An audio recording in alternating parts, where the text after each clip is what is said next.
So then, the Cypriot Parliament is now due to vote on the proposed cuts on Wednesday at about 1600 GMT. But for now, let's get some perspective, shall we, on the levy with the United Kingdom Independence Party MEP Nigel Farage. Mr Farage, evening to you. Every bailout, of course, comes with strings attached. It's never easy. But can Cyprus afford the price the EU set here? Well, I mean, what's really happening here is we have an irreconcilable split between the north and the south of Europe. And in the north of Europe, and particularly I'm thinking about Germany, the Netherlands and Finland, there are very strong political voices saying we do not want to go on bailing out southern European countries. And bear in mind that Cyprus is now the 5th country out of 17 that's needed to be bailed out. And that is why the Germans extracted the terms that they did. But I must say, even in my direst predictions in this Parliament over the years about the way the EU bosses were behaving, never did I think that they would, in a completely unprecedented manner, resort to stealing money from people's bank accounts. Well, it's because the EU can't afford to. It can't afford Cyprus to fail, can it? Look at the jitters that have already happened over what's gone on the last couple of days.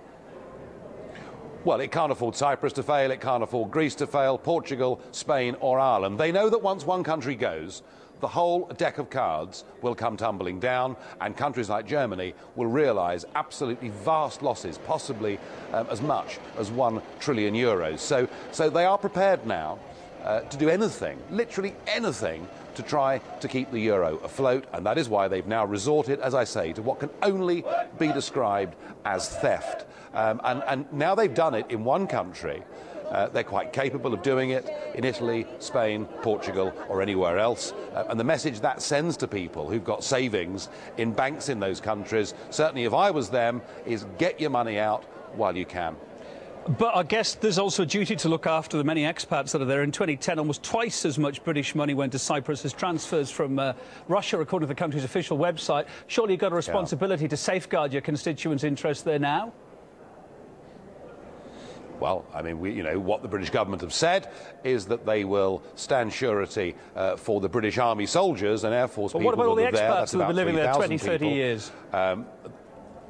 The government have had nothing to say on that subject whatsoever. And what the government ought to do is to help the British people living down there, mostly pensioners. But what the British government needs to do is to say to the hundreds of thousands of Brits that are living in southern Spain, for goodness sake, get your money out of that country and have a monthly transfer to pay your bills. And that is what I'd like to see the Chancellor George Osborne do in his budget statement tomorrow in the House of Commons. What sort of message is this sending to foreign investors? I mean, essentially, they're being taxed to cure a crisis that they had no part in causing, aren't they? Yeah. Don't invest in the Eurozone. Do not invest anywhere in the Eurozone. You've got to be mad to do so because it's now run by people who don't respect democracy, who don't respect the rule of law, who don't respect the basic principles upon which Western civilization is supposed to be based. They are propping up a Eurozone which in the end is going to collapse in disastrous failure, and they are prepared to do anything to do so. I think that this decision, this German-dominated and led decision, is the worst decision we've seen so far in this whole Eurozone crisis. And focusing back in on Cyprus, then, if it's completely dependent on its banking industry to survive, if it's forced to accept these taxes, it's going to leave its reputation in tatters and its livelihood in tatters, isn't it?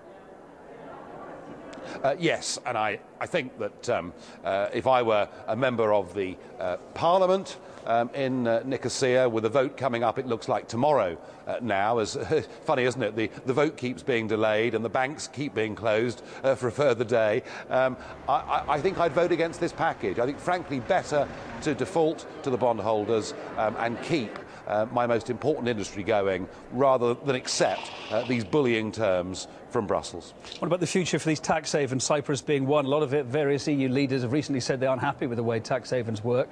Do you think we'll see some change soon now?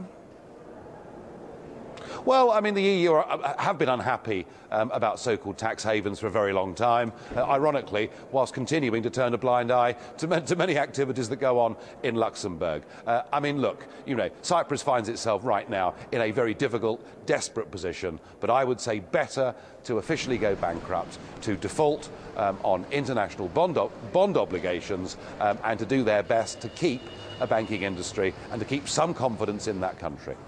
Nigel Farage, MEP for the United Kingdom Independence Party, thank you for your time tonight.